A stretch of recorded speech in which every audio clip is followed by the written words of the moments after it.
So today we're going to be taking a look at Superstition number 13 by 13th Floor Fragrance Company. Now this one, if you are unaware, was creatively directed by Stephen Shippey. For those of you who are unaware, he has a show on the Travel Channel called The Haunting in the Heartland, and he is also a rapper who goes by the name of Prozac. So he's a really cool dude. I've talked to him back and forth. He sent this fragrance out to me to check out because he's also really into fragrances, which I think is awesome. This is his first take at creating a fragrance for himself, one that he had full creative direction of to make it how he wanted to make it. And obviously, seeing that he is into this whole genre and this kind of paranormal related stuff, kind of like his show, which you can check out on the Travel Channel, Superstition number 13 does a really good job of kind of conveying that. So we're going to go ahead and check this one out today. I'm going to tell you how it smells, how it performs, when you can wear it, and if I think this one is worth checking out.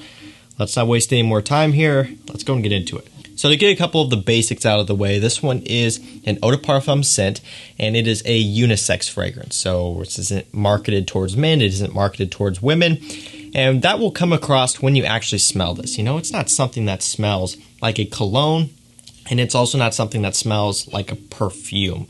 This is the type of thing like you would expect with a niche or luxury fragrance that is very artistic. You know, it's not something that's meant to smell just like it's for men, just like it's for women. You know, it's supposed to capture kind of a thought or an idea. And this fragrance does a really good job at that. So when you first spray this fragrance on, what you'll notice right in the opening is you get this nice blast of citrus. Now, it's not a citrus like you would get in your typical fresh fragrance where it's, you know, overwhelmingly bright and very, very fresh. You know, there's some citrus in there, but what you'll find quickly on is that it goes a bit creamy and a bit warm. There's citrus, you get some sage, some frankincense, and also a little bit of sandalwood and incense. So, I mean, you have kind of this mixture of this bright, effervescent pop in the opening to some extent, but it very quickly goes in more of a warm and semi-sweet direction here. It's not a citrus-forward fragrance. For me, it's really more of a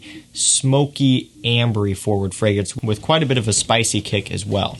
Working into the base, you'll get a little bit of vanilla, a little bit of lavender, and up top and kind of into the mid as well, you'll get just a little bit of cardamom. And that's kind of where some of that spicy kick is coming from, is this nice cardamom note.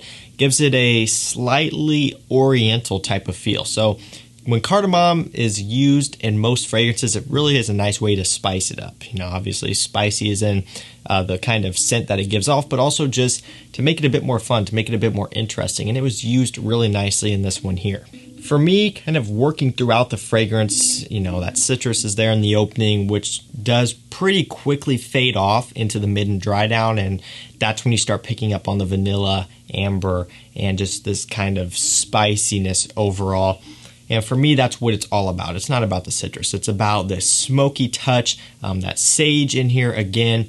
And this one overall has this mysterious type of scent, and really kind of the scent where it can be hard to figure out. Like, you're smelling this and you're trying to pick out certain things about it and just trying to think, like, you know, what does this remind me of? Does it remind me of anything? And for me, this isn't a fragrance that I've smelled anywhere else. So this is something that was new, that was creative, that was unique. It's not a fragrance that you've smelled in a million other places. This is a true kind of niche, artistic, luxury fragrance. And that comes across in the smell, that comes across in the performance, and that comes across in the overall quality. The blend here is great. Nothing is sticking out and punching through. Everything is very smooth and well blended.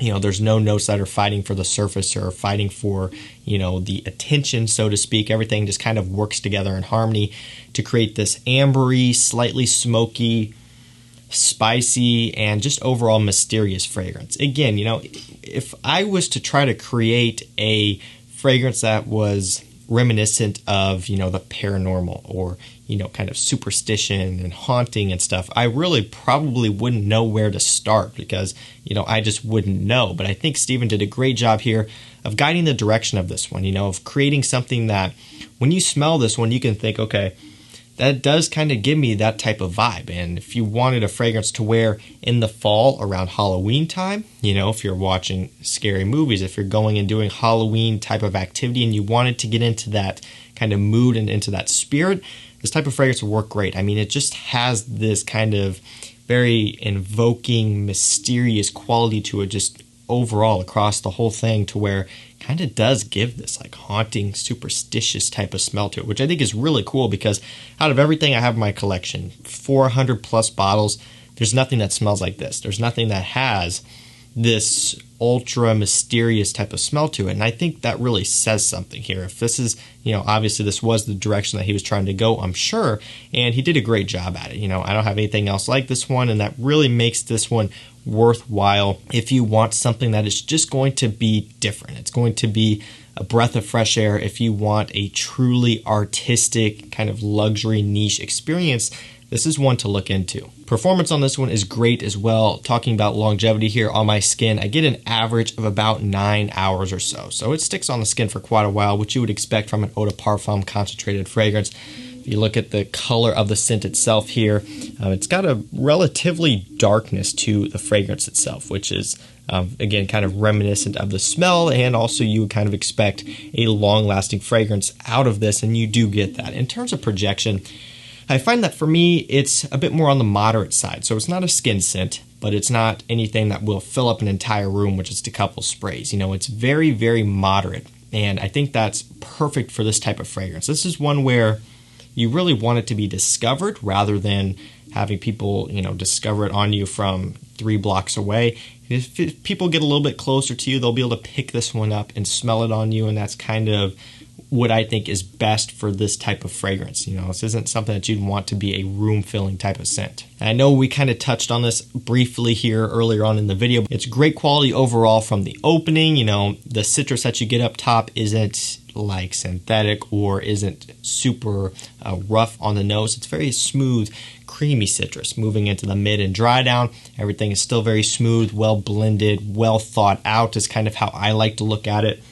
If you just cram a bunch of stuff into a fragrance just to put it in there, things are going to be fighting for the surface. Things are not going to smell natural. But with a fragrance like this, when it's well thought out and well executed, things are very smooth. Things are very well rounded, and that's what I get from this one. So honestly, it's a great, great scent. Bang for your buck wise. You can get this on their official website, which, by the way, I will link down below to his Instagram and where you can buy this fragrance and all of that stuff, so you can go check this out and support the fragrance and support him. And it's really a good deal. Again, this is all about the artistic side of fragrances. Look, you have fragrances that are good for getting compliments and just smelling good to, like clean, fresh out of the shower. But then you have stuff like this, which really kind of can be a bit of a challenge to your nose and can kind of make you go, oh, okay, this is different. This is fun and interesting. And that's what I like about this one. Very, very well done overall. And if you're into this sort of thing and you just want something different and refreshing, give this one a shot. So guys, that's going to do it for me. That was my thoughts on Superstition number 13 by 13th Floor Fragrance Company. Hopefully you guys enjoyed this one. And again, Steven, he did a fantastic job guiding the direction of the scent. I think it turned out great. And I know if you guys are into this bit more of an artistic style of fragrances, you'll love this one too. There will be a link down below for you to check it out. Highly recommend doing so. This one is awesome. So that's going to do it for me, guys. Thank you so much for watching. Stay safe, stay healthy. We'll see you tomorrow with another one. Take care.